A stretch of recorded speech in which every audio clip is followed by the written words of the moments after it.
Boa noite, meus irmãos, minhas irmãs. Graça e paz em Cristo Jesus. Sempre um grande privilégio podermos louvar ao nosso Deus juntos, né? Uma oportunidade que o Senhor nos presenteia.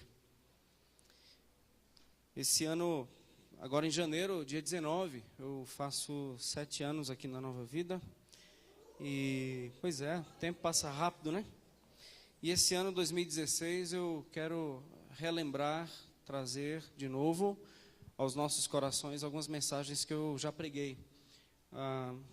Nesse decurso desses 7 anos, algumas palavras que pegarei algumas, uma série. Nesse ano 2016 eu queria relembrar com vocês a série dos 10 mandamentos, não no embalo do momento, mas foram 11 mensagens em série e vi que a gente teve muito resultado naquela sequência de mensagens que o Senhor nos presenteou ali. Os 10 mandamentos, uma mensagem, um mandamento por domingo, aquilo que o Senhor tem para as nossas vidas. Hoje não vai ser diferente, eu trago uma palavra que eu preguei há uns 2 anos atrás aqui na igreja, e não é pelo fato de pregar uma mensagem que eu já preguei há 2 anos atrás, que não me leva tempo, não me custa oração, e mais uma vez a gente não dependa do Senhor e da ação dEle nos nossos corações. Abra sua Bíblia em Mateus, por favor, capítulo 1. Nós leremos do verso 1 ao verso 17.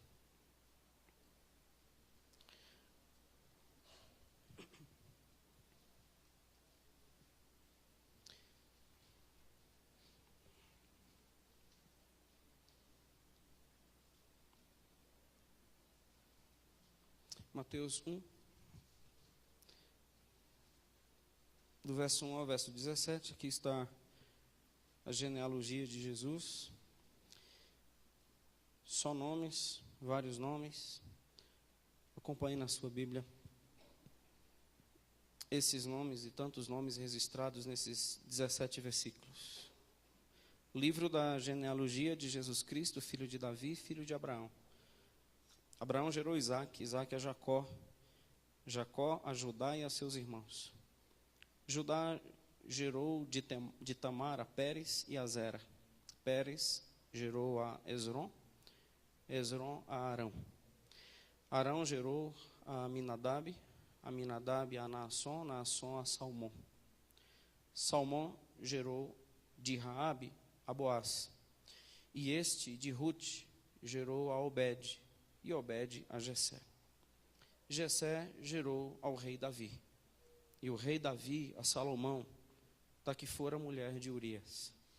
Salomão gerou a Roboão, Roboão a Abias, Abias a Asa.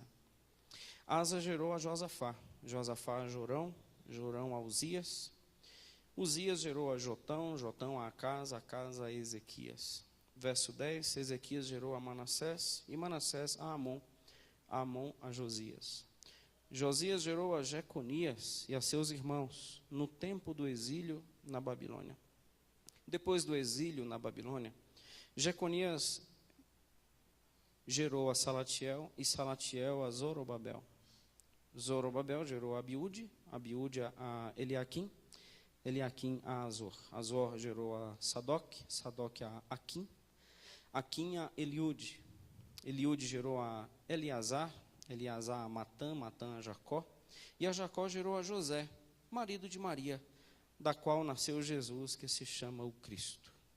De sorte que todas as gerações, desde Abraão até Davi, são 14. Desde Davi até ao exílio da Babilônia, 14. E desde o exílio da Babilônia até Cristo, também 14. Que o Senhor nos abençoe hoje à noite na sua palavra. O que pregar, o que falarmos, o que tirarmos de uma genealogia. Eu vejo que nomes de pessoas não são nomes, são histórias. Cledson não é Cledson. Cledson não é um substantivo próprio. Assim como você não é apenas um nome, você é uma história. Quem lhe chama pelo nome está falando sobre algo chamado uma história, um curso, dores, vitórias, conquistas. Se por acaso nós pegarmos 3 personagens da minha história, eu, meu pai e meu avô, nós já falaremos de mais de 200 anos de história. Eu tenho 41 anos, meu pai faleceu com 80 e pouquinho, meu avô também, então já vai mais de 200 anos de história. Então, se alguém me perguntar, Cledson, fala um pouco da tua história. Então, isso não é uma coisa simples. Você está querendo saber o quê? E numa genealogia, nós não estamos apenas contemplando nomes, nós estamos vendo histórias. E nessas histórias há marcas, nessa história existe uma ordem. Nesta história que terminou em Cristo, existe propósito. Existe uma organização clara, absoluta, visível, flagrante, da boa mão de Deus em cada uma delas. Assim como há na sua, assim como há em você.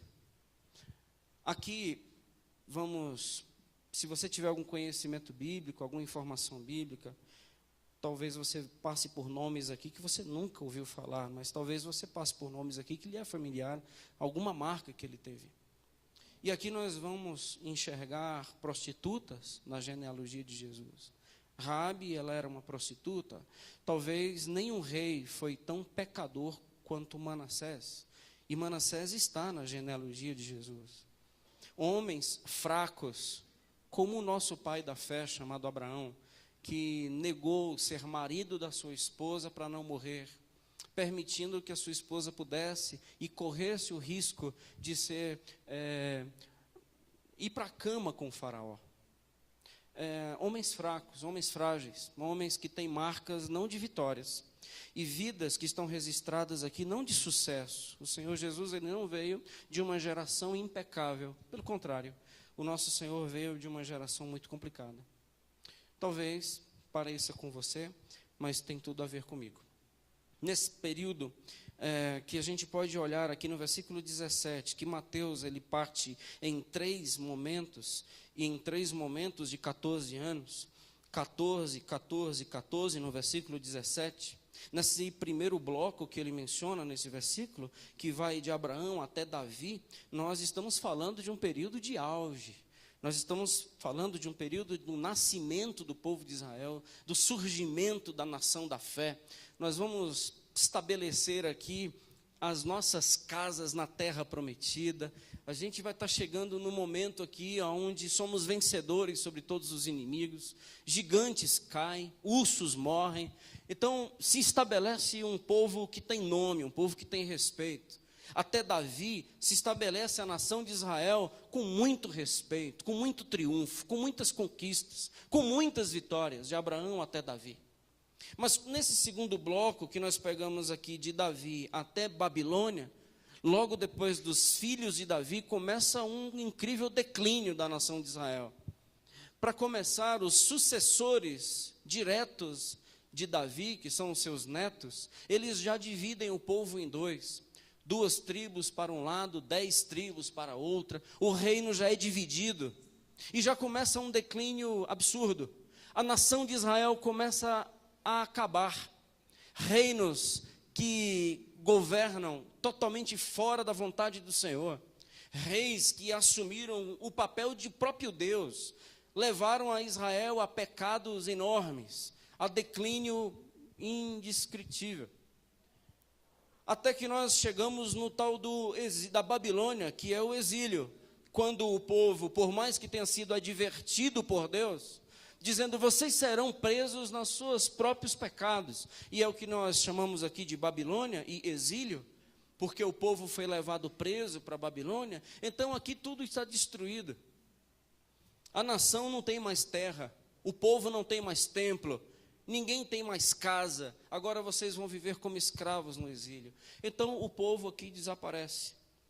Depois que ele desaparece, do exílio até Cristo, é um período de silêncio e um período de vácuo, um período parece que esvaziou tudo. Porque nós não enxergamos mais triunfo nenhum da Babilônia até Cristo. Existe o Neemias, que vai restaurar muros, mas o povo, a nação, ela não se estabelece mais como era. Nós pegamos o período interbíblico, se esse termo não é tão familiar para vocês, é o silêncio entre o Antigo Testamento e o Novo Testamento, que isso durou 400 anos. Essa página em branco que tem na sua Bíblia, antes de Mateus e antes de Malaquias, esta página em branco que está dividindo Malaquias de Mateus, o último livro do Antigo Testamento para o Novo Testamento, isso representa 400 anos de silêncio. E aí nasce Jesus. E o Senhor Jesus nasce exatamente nesse período onde existe um vácuo, existe um silêncio, existe um nada, existe um esvaziar-se. E nesse período de esvaziamento nasce o nosso Redentor. Ele não nasceu no período de triunfo, ele não nasceu no período de declínio, ele nasceu no período de esvaziamento. Ele nasceu num período onde o povo de Israel, ele ainda estava querendo se achar como nação, porque agora estava vivendo sobre o jugo de Roma. E eles estavam aguardando um redentor, um salvador, um segundo Moisés, que pudesse tirar o povo de Deus, os judeus agora, da opressão romana. E eles estavam aguardando esse Cristo que nasceu aqui. Mas o que eu já me antecipo a dizer é que o Senhor, ele nasce exatamente num período que era para ter nascido, que é um período de esvaziamento. Um período onde só caberia Ele. E um período onde somente Ele poderia tornar tudo completo. Ele não veio para ser complemento e Ele não veio para ser exaltado, Ele veio para ser tudo. E como Ele veio para ser tudo, Ele só caberia na história num local chamado vazio. Assim como Jesus, ele só cabe na minha história, se houver em mim um tal de esvaziamento. Porque no meu conceito, Cristo ele não entra na minha história para completar. Ele só pode entrar na minha história para ser tudo e colocar tudo em ordem. Então, na história, tem tudo a ver comigo. E a minha palavra hoje à noite é esse Cristo, que é a resposta para a minha história, para a sua história e para todas as histórias. Vamos orar?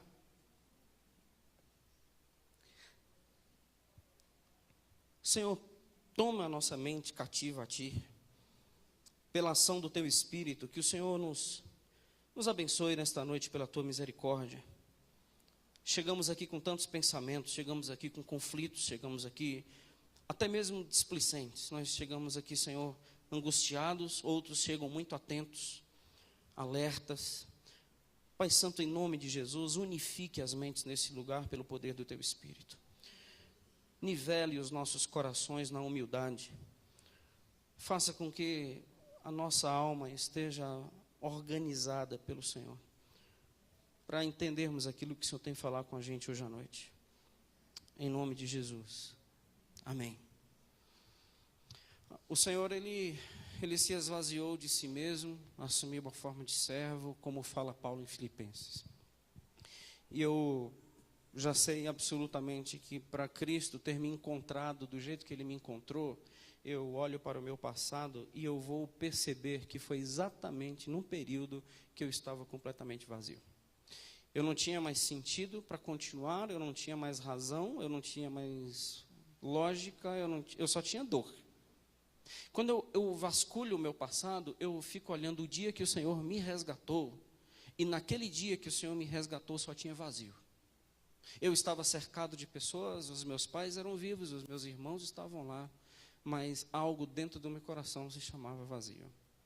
Toda uma possível presunção de viver distante de Deus caiu, e eu entrei num declínio, muito jovem, mas eu entrei num declínio.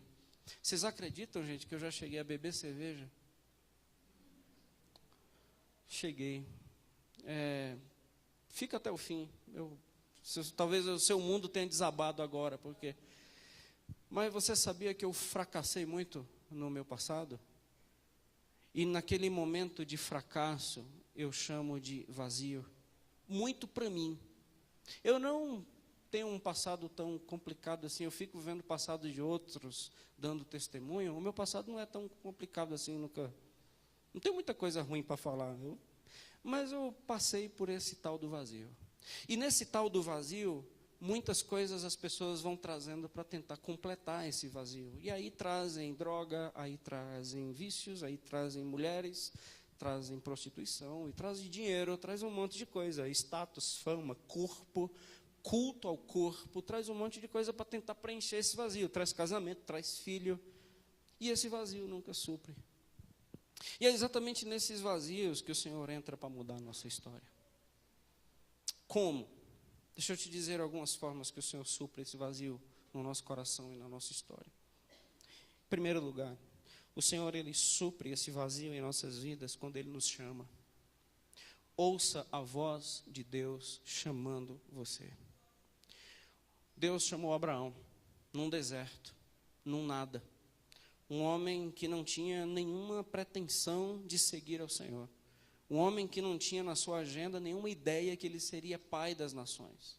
Meus irmãos, hoje, se por acaso saísse uma convocação mundial para todas as pessoas que se consideram filhos de Abraão se concentrarem em algum lugar, não caberia. Hoje nós temos mais de 3 bilhões de pessoas que se consideram filhos de Abraão. Vou repetir, por causa do chamado de um homem no meio de um deserto. Hoje nós temos mais de 3 bilhões de pessoas que se consideram filhos de Abraão. Aonde concentraria essas pessoas? Onde seria o culto? Quem pregaria? Isso tudo começou por causa de um chamamento. Eu te constituirei pai de nações. As pessoas seguirão você, Abraão, mas não por quem você é, mas por quem eu sou em você. O Senhor entra no nosso vazio com uma palavra doce, amável, uma palavra desafiadora, é verdade, mas uma palavra que a gente chama de convocação. Eu estou lhe chamando para um propósito meu na sua vida. Independente da sua história, e para que eu entre na sua história, para que eu preencha o vazio, você precisa ouvir eu te chamando. E muitos de nós estamos resistindo há quanto tempo? E muitos de nós vamos continuar resistindo até quando? Até quando? Até quando continuarão as resistências ao chamado? Até quando? E eu não falo de chamado ministerial para você ir para a África. Eu falo de um chamado específico de Deus para você, que você sabe qual é. Seja para segui-lo, seja ministerial, mas seja principalmente para formatar a sua história na história dele. Deixa eu ajustar a sua história. Deixa eu ajustar a sua vida. Deixa eu entrar a minha história na sua história. Isso é um chamado. Algo que o Senhor Ele nos presenteia com este vazio preenchido pela presença dEle, é com as suas bênçãos. Todas as pessoas que Deus chama, Deus abençoa. É impossível uma pessoa chamada por Deus sem ser abençoada. E essas bênçãos, nós já falamos tantas vezes aqui, não tem nada a ver com o que muitos de nós, conceitua bênção no mundo atual. Ser bênção hoje está muito equivocado, muito confuso na cabeça de muita gente. A bênção que nós temos, eu invoco um texto que eu gosto muito, que é Efésios 1:3, que diz que o Senhor já nos abençoou com toda sorte de bênçãos espirituais. Já está na conta, já foi depositado, você já é abençoado. Não existe um talvez, não existe um amanhã, você já é. Porque existe uma promessa de Deus para isso. Talvez você se confunda por causa dos conceitos de quem é mais abençoado, quem é menos abençoado. Aqueles que foram chamados, todos são. Eu acredito que isto é um assunto muito importante para o vazio de muitos corações. Porque não se consideram abençoados. Porque não se consideram alvos do amor, alvos da bondade, alvos da fidelidade. Se consideram às vezes destituídos, reprovados, inadequados ao braço do Pai. Irmãos, escute Deus falando ao seu coração. Isso não é verdade. Por mais que sejam lutas, por mais que sejam dificuldades, por mais que você se envergonhe da sua história e da história dos seus, Deus tem bênçãos reservadas para você. Deus tem conserto para a gente. E Ele chama isso de bênção. Eu tenho bênção para você. Você não reproduzirá a doença de ninguém. Você não reproduzirá corações mal resolvidos do passado. Eu tenho um projeto e um chamado para você. é específico, é você, é o teu nome. Porque aqui só existem nomes, porque aqui só existem histórias. E o Senhor quer falar com nomes hoje à noite, os quais representam histórias. Deus tem bênção para você. Deus tem bênção. Outra ação de Deus que preenche o vazio do homem é que aqui tem transformação. Quantas pessoas aqui não foram transformadas, meus irmãos? Quantas transformações nós vemos nesse texto? Quantas pessoas que passaram, tiveram até seus nomes mudados. De Jacó, ele passa a se chamar Israel. De Abrão, eles passam a se chamar Abraão. Aqueles que antes se chamavam enganadores, agora passam a se chamar corajosos, vencedores, abençoados, pais, filhos, esposo, profissionais, passam a ser homens corretos. O que antes destruía, agora passa a ser um construtor hábil. O que antes só causava dor na vida do outro, agora passa a ser bênção na vida do outro. O que antes matava, hoje resgata. O que antes levava para as arenas romanas, hoje é um pregador do evangelho. O que antes era Saulo hoje se torna Paulo. Esse vazio do nosso coração, quem sabe, não está precisando dessa visita de Deus transformadora, que esse Deus, ele promete nesse texto, na vida de tantas pessoas. O que falar do Manassés? Meus irmãos, Manassés, ele pegou seus próprios filhos e queimou-os. Você imagina alguém pegar os seus próprios filhos e queimá-los em adoração a demônios? Conta-se na história que esse Manassés, do versículo 10, foi ele o causador da morte do profeta Isaías. Isaías foi pregar o evangelho, foi falar de Deus, pregar o evangelho, orientá-lo, exortá-lo. Conta-se no registro histórico que possivelmente foi Manassés que pegou Isaías e cerrou Isaías ao meio. Um homem desse não tem jeito, para o Senhor tem. Isaías morreu, Isaías parte, Manassés fica, mas Deus transforma. No meu conceito, Manassés ele não merecia céu. No conceito de Deus merece. No registro dos reis, Manassés ele se arrependeu tanto que ele orou. Não é se arrependeu tanto que pagou para Deus, mas ele se arrependeu tanto que orou. E disse: Senhor, o que eu fiz não tem como pagar. O Senhor me perdoa. E houve perdão, e houve restauração. E o Manassés teve o final da sua vida e da sua história como um homem transformado. Existe transformação à sua disposição. Você não precisa morrer do jeito que você está. E você não precisa nem viver o amanhã do jeito que você está. Isso é mentira. Isso é um engano. Isso é laço. Há transformação da parte do Senhor para nós. Agora, existe responsabilidade nossa. Eu estava pensando hoje aqui, orando, quanto tempo eu dediquei esta semana para orar. Se eu posso pegar a minha história, esta semana, quanto tempo eu parei para orar. Parei para orar.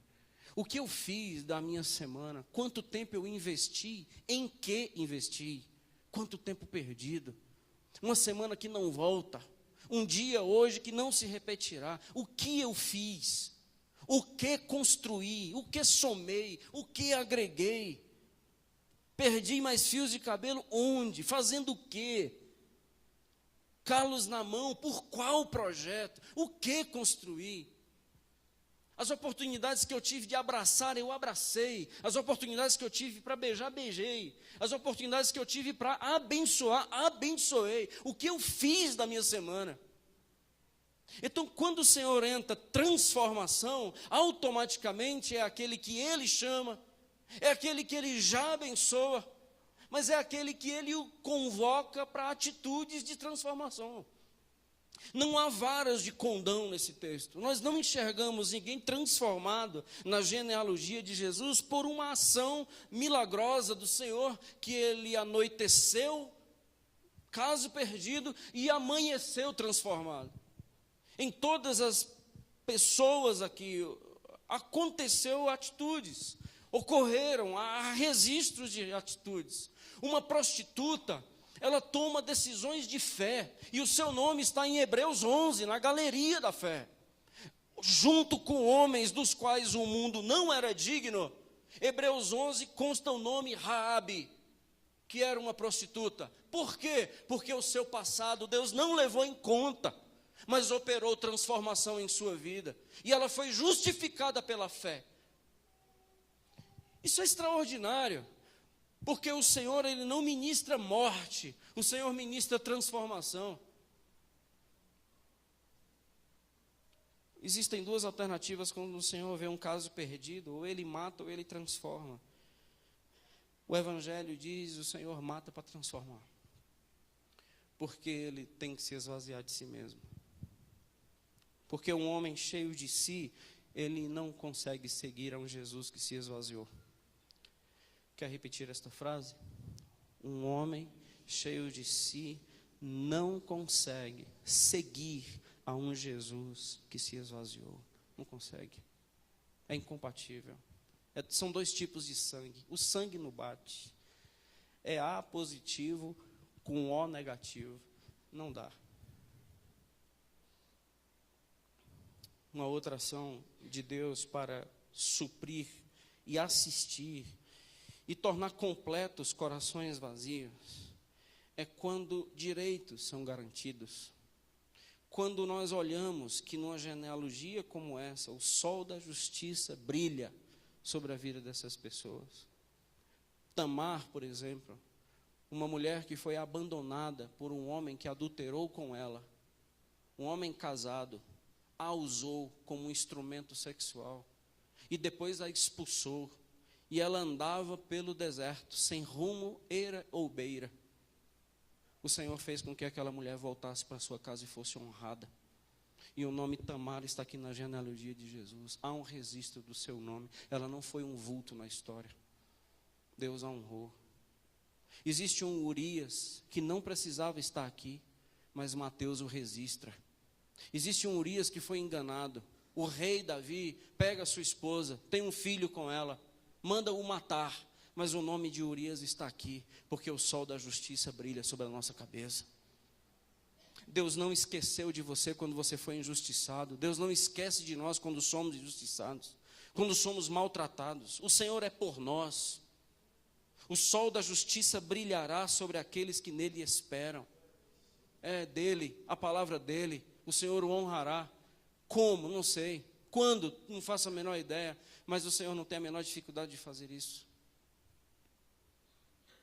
Nós percebemos aqui numa genealogia que o Senhor faz com que os nossos direitos sejam garantidos, direitos segundo a sua justiça.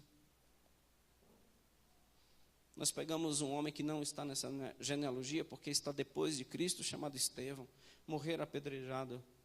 Há uma compensação de ver a glória dos céus abrindo sobre sua cabeça. Há o registro de Hebreus capítulo 11, que homens foram apedrejados e partidos ao meio, mas há uma honra naquele texto, dizendo: mas o mundo não era digno de tê-los. Eram homens de outra esfera, eram homens de outro lugar, eram homens que não eram daqui. Há uma honra. Meus irmãos, quantos cristãos cabeça baixa? Quantos cristãos que vivem de cabeça baixa, já completamente dominados pelo reino das trevas, como se o Senhor tivesse esquecido de você, como se o Senhor tivesse abandonado sua causa, como se o Senhor não fosse mais agir por sua vida. Quantos cristãos que já desistiram, quantos cristãos que já estão apenas tocando a vida do jeito que dá, esqueceram de contemplar esse Deus vivo. A vida de Jesus não impactou a sua história. A presença de Jesus não entrou na sua existência.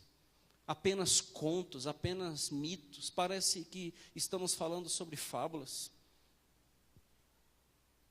E é muito complicado a gente não perceber essas verdades nas nossas vidas. Muito complicado, porque nós possivelmente não chegaremos a um local de sair do esvaziamento, mas a gente vai morrer tentando colocar coisas para suprir esses vazios e nós vamos ser consumidos pelos nossos pecados, entendem? E o Senhor hoje está te chamando. O Senhor hoje, o meu desejo é que você escute a voz dEle. Vamos mudar. Dá uma outra guinada na sua vida. Dá uma outra postura. Eu sei que você tem projetos, eu sei que você tem sonhos, mas se ajusta a mim. Eu tenho um chamamento para você. Volte a ser uma mãe segundo o meu coração. Volte a ser um pai segundo o meu coração. Volte a ser um homem segundo o meu coração. Volte a ser filho segundo o meu coração. Há transformações, há direitos garantidos. Outra forma que o Senhor usa para suprir o esvaziamento do coração humano é que há avivamento.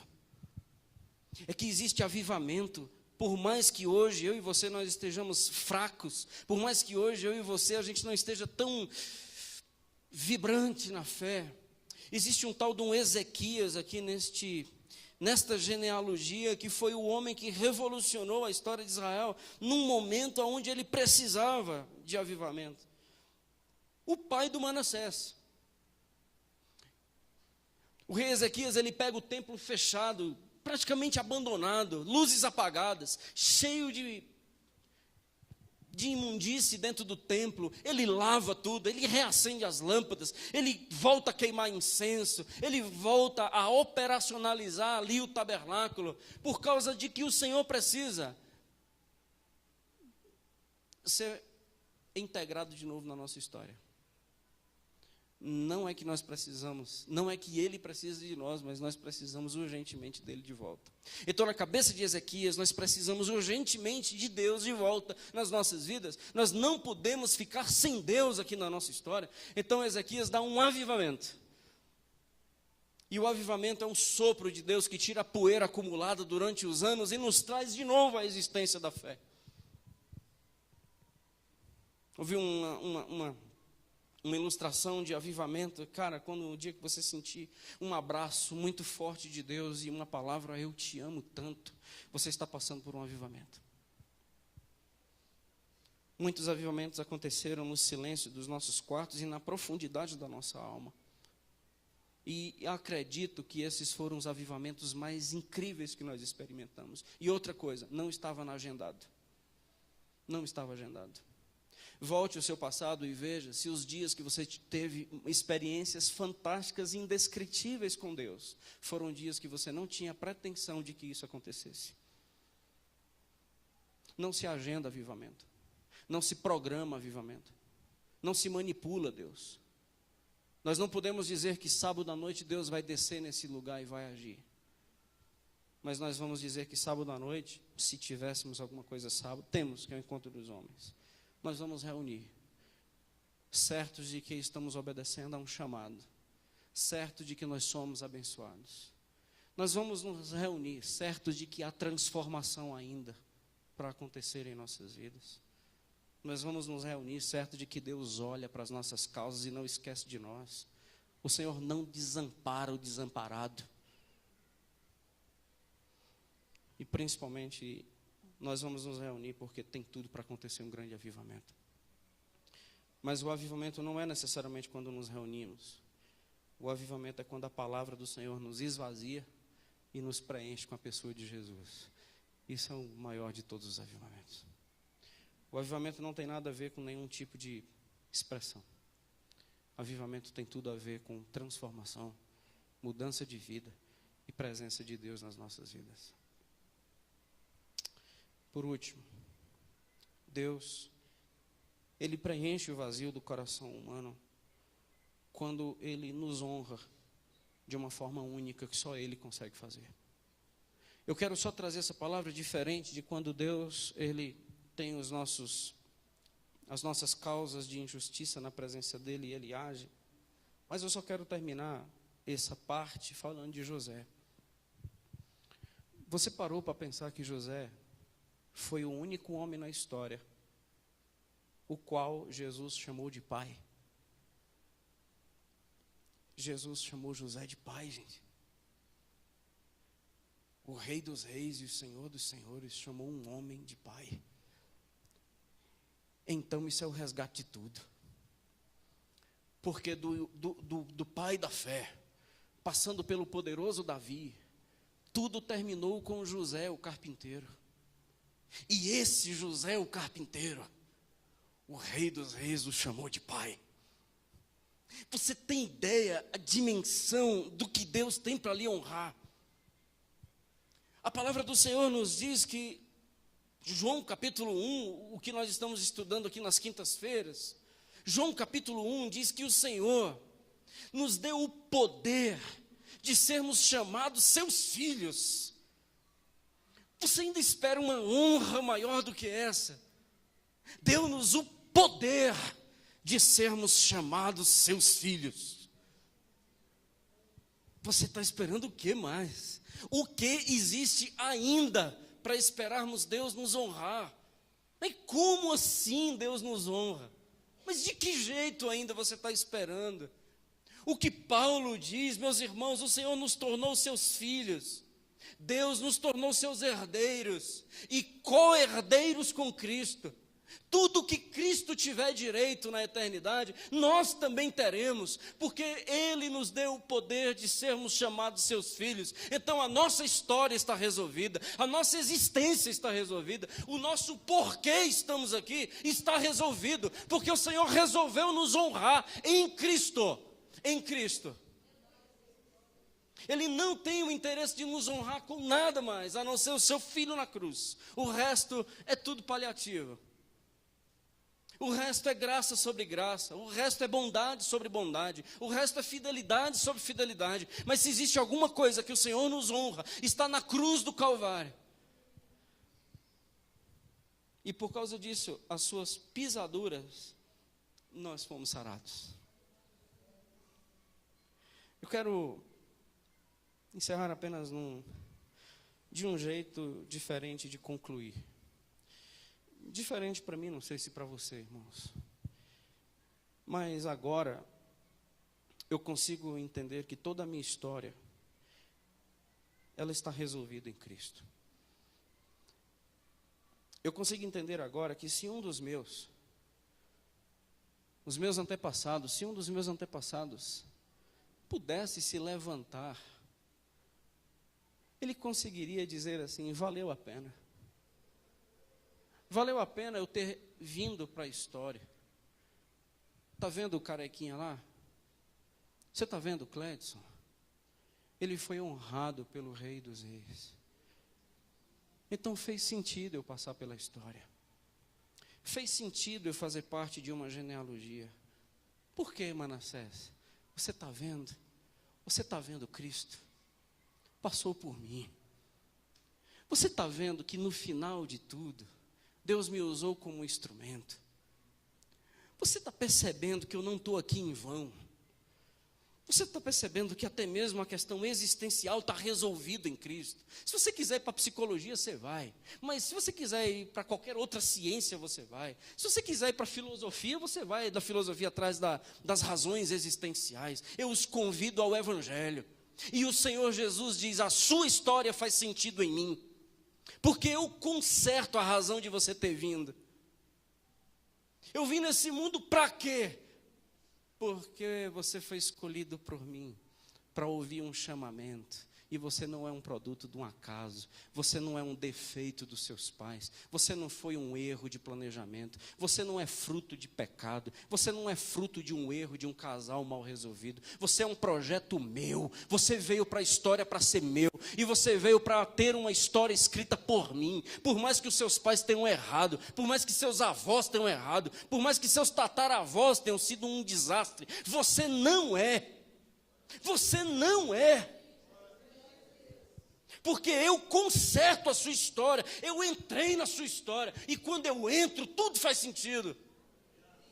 Então eu posso dizer obrigado pelo avô que eu tive, Senhor, porque eu vim para te conhecer. Obrigado pelo pai que eu tive, Senhor, por mais que eu não o conheci, por mais que eu não sei quem ele é, por mais que ele tenha sido um estúpido na minha vida, mas hoje eu consigo agradecer, porque na história do meu Jesus cabe perdão. Agora eu posso perdoar o meu passado, porque o Senhor me resgatou em vida. Então agora eu tenho um propósito de estar aqui. O Senhor consertou a minha história.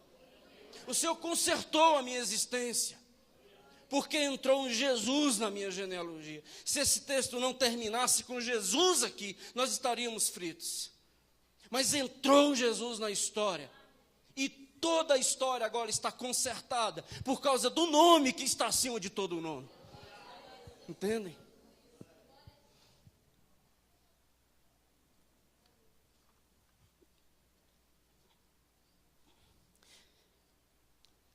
Eu posso olhar para trás e perdoar. Posso. E esse é uma das razões que os corações humanos nunca são preenchidas pelo Rei da Glória, porque elas já são ocupadas por mágoa. Porque o seu coração já é ocupado por ódio. O coração já está com um inquilino, e esse inquilino não sai. Que é mágoa, porque alguém teve culpa na sua história. Há culpados na sua vida, e esse texto diz que não há mais, porque eu consertei. Agora você pode viver em paz, agora você pode viver em mim, porque o pior dos nossos não veio para a história em vão. Através deles eu vim. E eu agora posso consertar a minha geração daqui para frente. Eu agora posso dizer para os meus filhos que o Senhor abençoa a geração dele e de mais 1000, porque é nessa trilha que a gente vai. Se existe qualquer tipo de crença da sua parte sobre maldição hereditária, eu quero lhe dizer que esse Jesus destrói tudo isso. E você não precisa quebrar isso em lugar nenhum, em igreja nenhuma, com pastor nenhum. Eu quero lhe informar e afirmar pelo Evangelho, que se você acredita que existe uma tal de maldição hereditária sobre você, o Senhor está lhe dizendo hoje que não é verdade, porque Ele entrou na sua história. E se Ele entrou na sua história, está tudo resolvido. Você vai ser um pai exemplar. Você não vai experimentar a dor do divórcio. Você não será viciado. Você não vai ter nenhum tipo de implicações em relação aos pecados que seus pais tiveram. Você vai ser meu, tendo uma história escrita por mim. Você vai aprender a ser um homem terno. Você vai ser uma mulher sábia. Você vai ser um homem meu, uma mulher minha. Esse é o meu projeto. Esse é o meu projeto para você. Por isso começa com chamado. Aonde isso vai parar? Não para. Se você entrar na minha história e eu entrar na sua história, se as nossas histórias coincidirem, isso não vai parar. Isso vai reverberar por toda a eternidade, para a minha glória. E muitos, naquele dia, se ajuntarão de toda tribo, povo, língua e raça. E nós fomos os participantes daquele povo. E nós seremos os integrantes daquele coral. E a gente contribuiu para que esse daqui foi eu, aquele dali foi eu, esse daqui foi eu. Se você vive para ganhar dinheiro, eu tenho muita pena de você. Muita pena de você. Eu tenho dó. Se você vive para ganhar dinheiro, eu vivo para que o meu Jesus escreva a minha vida. Eu vivo para que o meu Senhor seja o dono da minha história e Ele escreva para a glória do seu nome. Eu vivo para participar de um coral eterno. E eu sei que lá eu não vou precisar de R$1 sequer. Eu vivo para celebrar o nome do meu Jesus. Eu vivo para isso. Se você vive para ter sucesso nesse mundo, eu tenho muita dó de você. Se você vive para ter as benesses desse mundo a seu favor, eu tenho muita dó de você. Porque você está contemplando e adorando névoa. Você está adorando, contemplando uma flor.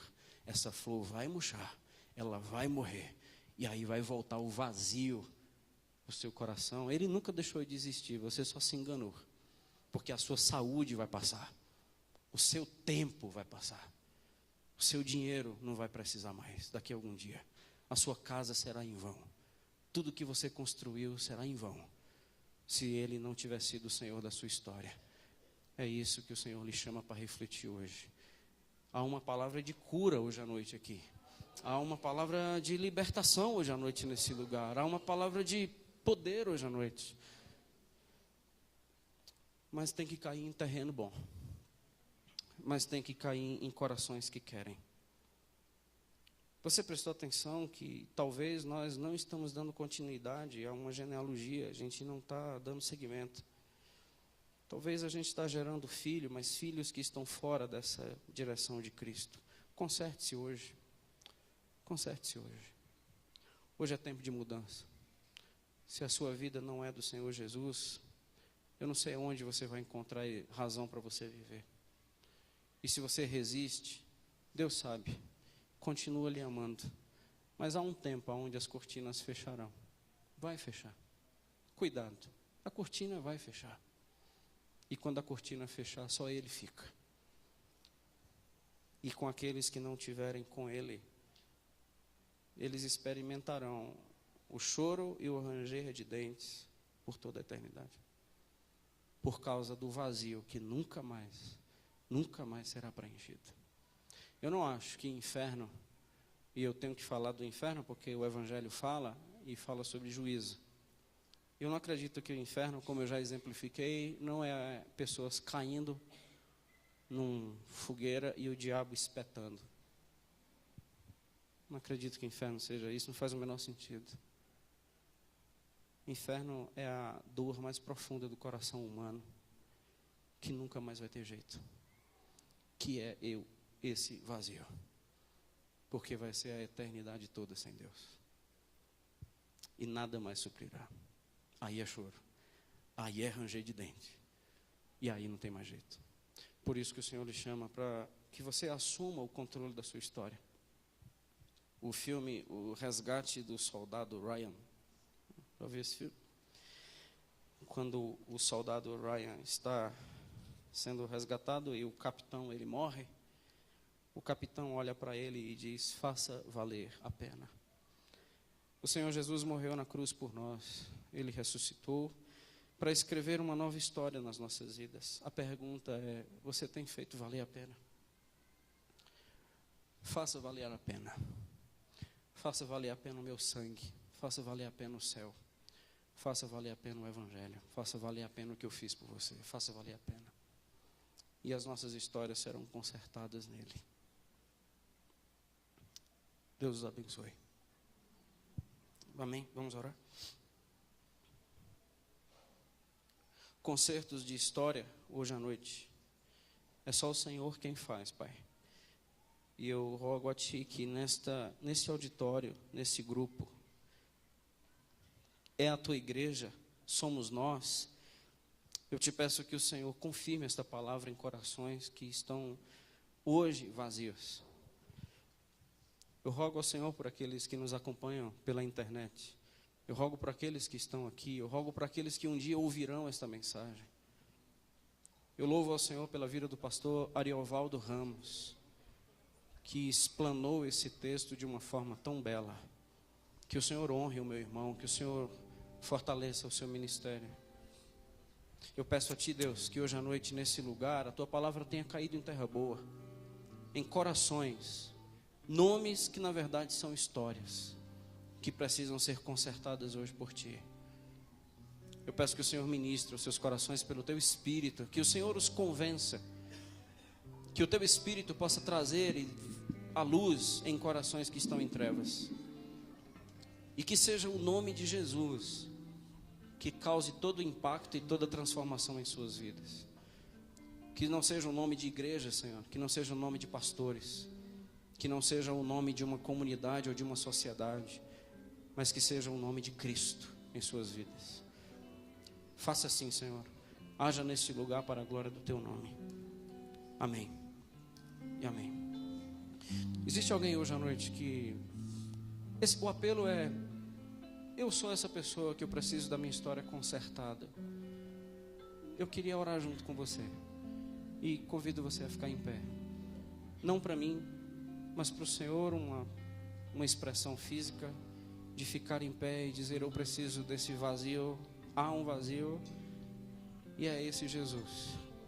E eu quero que Ele entre na minha história.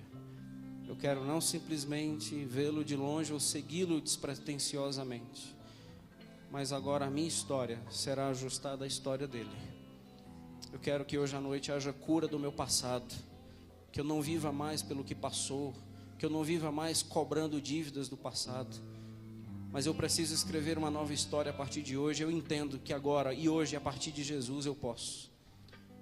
Então eu queria orar com você, até mesmo para que haja perdão sobre pessoas que fizeram parte da construção da sua vida, mas que a partir de hoje você entende que precisa ser uma nova pessoa, um novo marido, um novo crente, uma nova cristã, uma nova mulher, uma nova mãe, um novo filho.